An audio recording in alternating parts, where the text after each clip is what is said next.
Morning, morning, morning. Good morning. Good morning to you. We're going to be talking about aging and thriving in BIM. And to help us with this topic, we have Dr. Lana Husbands, who's a gerontologist. Good morning to you, Dr. Husbands. Good morning, Wendy. How are you? I am well. And I'm hoping that great. you'll help me age better with this information we'll be giving. I think we all do. Thank you so much. Today is my pet topic, my pet people. My next to older ones, they're my next favorite people, the caregivers, because they are often left out, or they feel left out, I should say. So let me put a plug in for the caregivers today, and we'll talk about who our caregivers are, what they do, and how they can help themselves. Okay, let's start by defining caregiver. That's right. So basic definition is someone who attends to the health or well-being or general needs of the person who has a limitation. And that limitation may be due to illness or injury or disability. In this case, specifically, we're speaking to an older person, but you can understand that a caregiver can be taking care of anybody. If you're an sprained our ankle, we may need a caregiver. But in the context of an older person, it's someone who's going to attend to much more than that. And so with that, it will be either a short-term care, long-term care, informal with family and friends getting together, or the community coming together, or formal. We are more familiar with nursing homes, maybe less familiar with respite or temporary care, but we are familiar with state-owned versus private-owned facilities. Okay. Now, as it relates to their responsibilities, now, Wendy, their responsibilities are wide and varied again. If we understand that the older person is obviously part of one, if you understand it as a three-legged stool, the caregiver is considered to be one of the legs in that stool, without which it's going to collapse. So they're like the go-between with the client or the older person and anyone else who has to be assisting them. We want our older persons to recognize not just the person who is driving their car and up and at it and going and they're retired and fresh and bubbly that we're talking about. We're talking about someone who needs assistance and may need it.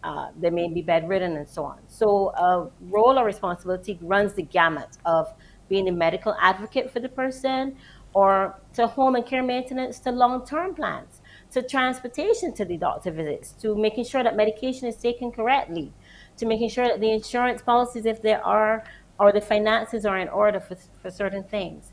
So can you imagine having to do the groceries, as well as having to get meals, as well as having to transport the person, as well as the delays between the doctor and the attorney?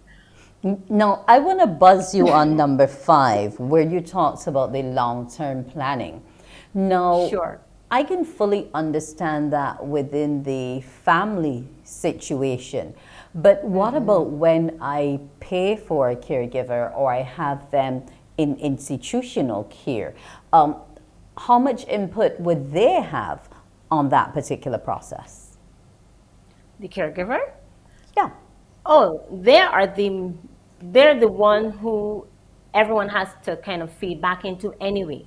So unless the person who has gone into care has specifically stated, I want the state to take care of me, or I want the manager of this facility to take care of me, they must, I'm not an attorney, so I stand corrected, but as far as I have seen, I'm aware, they must appoint someone of their, well, very good friend or family member, next of kin usually. If that person is unavailable, then the next person that they may choose, once it's approved, and that person then takes care. It doesn't matter where they're staying. One or maybe two persons will have that, but it's the older person's role to make that decision. So you can imagine it's something that older person should decide upon before all that happens, so that it doesn't become a muddle. Okay. Now, it's supposed to be like a team process. We're all working together to ensure that this elderly member of our family who's contributed so much to us as family members is well cared for. Tell me what the game plan is. The game plan. I hope you can see the slide, or viewers can see that slide there with the older person in the center. And that little, almost imperceptible caregiver circled in red, I tried to highlight it as much as I could. We know the doctors, we know the nurses, we know the pharmacists, we may even know the physiotherapists, but everyone, the caregiver has this little corner. And really, this is a wonderfully designed diagram. But if I was thinking, how can I modify this? I'd give the caregiver just as big a circle as the others, because everyone has to feed into them, and the older person funnels through them as well. So they are more than just a go-between. They are actually crucial, as we mentioned in that three-legged stool. They're crucial to the care, maintenance, and long-term plans of the older person. So No, I in believe you should pay more yeah, attention, you know. in So obviously caring with for the all that yes, in mind, how would you feel eventually? I would get burnout because I'm Yeah. running helter skelter, Shelter. giving meds, giving baths, Mhm. going to dental appointments, going to doctor's appointments. So, what about me? What about you? Excellent question. And a lot of caregivers are saying, what about me? It's interesting that there has been research on this topic of caregiver burnout. We say it lightly, but if you look at that list, it can run from debilitating depression, excessive stress, tension, just don't know where to go. You feel overwhelmed. Many companies say they're overwhelmed with what they have to do, and no one to help, persistent anxiety. And then some become, they admit, sometimes I don't feel to do it. Maybe don't always feel to do things, but it can, when you run the gamut of, or the extent where you're irritable or annoyed, easily annoyed with the person to whom you're given the care, that's a sign that you need to step back and take a break. You feel like life has passed you by, so life satisfaction goes down. Your immunity then will go down. So you then may need a caregiver yourself, because you then open up yourself to diseases. And then, unfortunately, some may actually or have actually been known to use substances, drugs, alcohol, or other medications just to cope. So it is a real thing. And if you find that happening, speak to a professional right away. But I think that in and of itself puts the elderly person at some risk because you have to be Yes, it does. monitoring their medication. And then for you to either be taking sleeping tablets or having some wine in between, you know, Hmm. where Yes. are we going to So be? where are we gonna be? We have very tired or burnt out caregivers, and so the physician and family and friends, please don't assume that because the caregiver is doing a great job that they don't need any assistance. Caregivers, you need to, as we say, put your oxygen mask on first. So self care is crucial. You can't take care of anyone until you take care of yourself.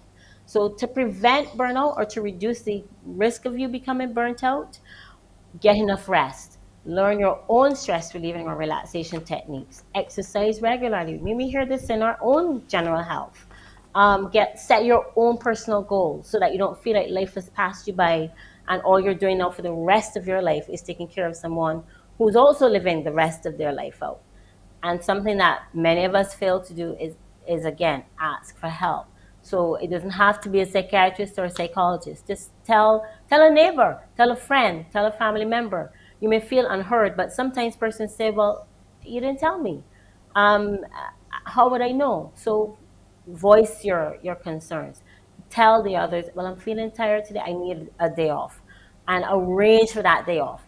If no one is right there to help you, there are respite cares here in Barbados where you can take the person for a weekend, and just say, "Well, I just need a break." Yes, it's paid for, but it will help you in the long run if it's just you, as you may say, to be able to do your own, fulfill your responsibility in a better way. Where can I go to get some additional support as a caregiver if there are any questions or queries I have about how I'm performing my role or if I feel overburdened? Is there a support mechanism for me, the caregiver? Well, not officially, no, not as yet, Wendy. That's another reason why they're my pet people. So what I would love to have or see is more as we say, support groups for caregivers. Right now, the Ministry of People Empowerment and Elder Affairs, they're a good resource they're a good place to call if you feel really overwhelmed and you may have a question or two. But in terms of group support, almost every article I've read or every video I've watched or every comment I've heard, they've all mentioned lack of support, lack of a group support. So that's something that I think would be needed, definitely is needed sooner rather than later for our caregivers. If we hear their Okay. comments, you recognize that they feel as though they need to know that they're not alone in this. And you are not alone in this, but we do need to make it a little more formal for them. I want to thank you so much, Dr. Husbands. And in case I have any other questions or any of our viewers have, we recognize that you're on Instagram. So we can find you there, Age and Thrive with _ Dr. Lana. So I'm sure you can look forward to answering those questions. It's not easy caring for the elderly. We know some of them can get stubborn, a little aggressive, but we can't put them at fault. So I want to thank you for joining us this morning. Thank you so much and have a great day. You know, we take care of them as they took care of us. Yes, we will. Thank you so much.